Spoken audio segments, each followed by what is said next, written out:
When somebody comes into treatment with us, we complete what's called an adverse childhood experiences questionnaire. For us, we use it as a gauge to see where somebody's at, and it's really sometimes the first time anybody's ever asked somebody, like, what happened to you when you were a child? I just want to ask you guys a question. How often when you was coming up did you hear that somebody say that they were proud of you? How often did that happen? Was it often, not often? Like, what do you think?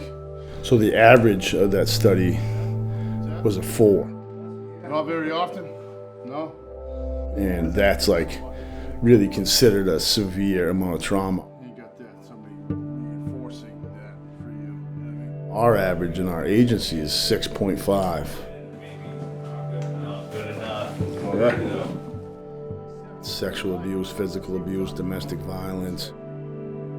If I've used drugs to cope with things that happened to me in my life, and you call me a drug addict, you're minimizing everything that's happened to me first.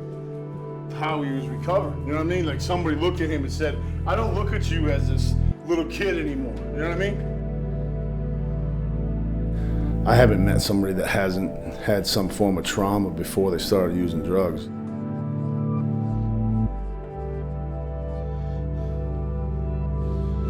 Destructive coping. What does that look like?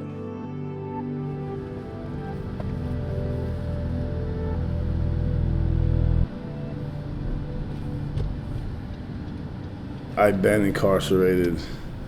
I've been in solitary confinement. I've seen what substance use has really done to people.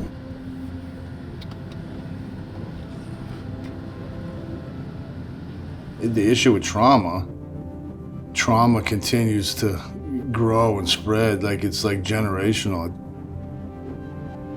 It's like we treat trauma, we don't necessarily treat addiction.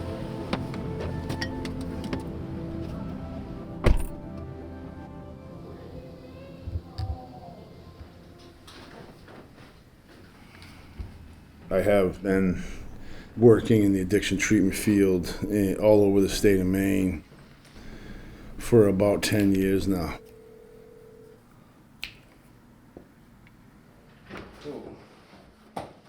Each guy that comes into our house has a case manager, a counselor, a mental health counselor, a psychiatric nurse practitioner on board, so they already have a team of people. We really try to provide for a whole person.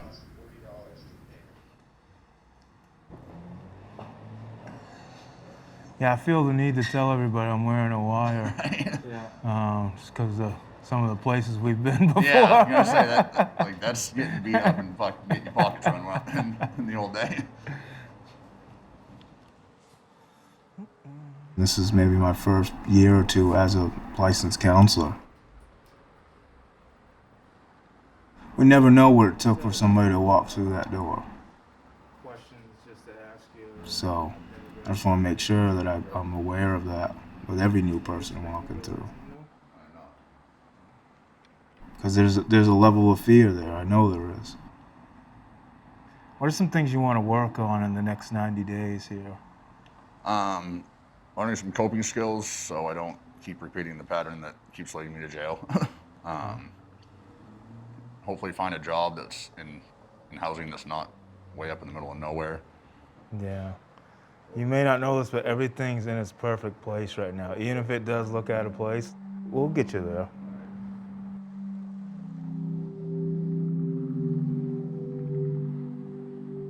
I wouldn't be here today if people didn't show me love and compassion. So I was looking for every excuse to go back to the old life. I was 26 when I met Jeremy. I was incarcerated for the second time. They put me in room 18, and there was this guy, Jeremy Hilton, there. We almost fought each other in that room. We got pretty close to happening. I tell him nowadays, I'm like, wow, I'm glad that fight didn't happen in that small room. I don't think it would have worked out good for me. But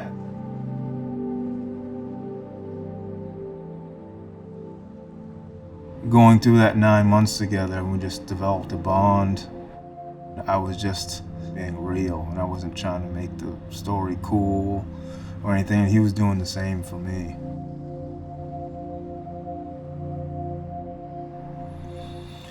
I was just really down, and really in my head I'm thinking about killing myself. I called Jeremy out of desperation, and he said, "I love you, man, and I believe in you." And that didn't make me automatically want to stop right then. But I always remembered that. Like, why would this guy believe in me? Like, I'm not worth anything. But it took other people believing in me first to get to that point, because I wasn't gonna come to it on my own.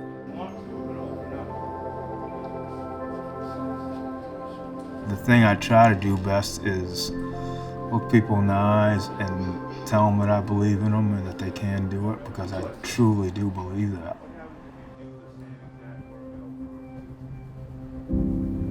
We don't have time to not get real with people. It literally could cost people their lives. We need other people to survive. Trauma tells us the complete opposite, that you don't need anybody, that you're going to be hurt, that people are going to hurt us. So when we designed this program, we designed it to help people grow and be a part of a community. Challenge somebody's belief system and they start saying, I'm not a bad person. The abuse that I endured was not my fault. But if we can just focus on this as much as we can in the beginning, we're gonna get into a routine, right? People do a lot of things to obtain substances that they probably wish they hadn't. But that doesn't define them. Let's go, little man. It doesn't have to be the end of the story.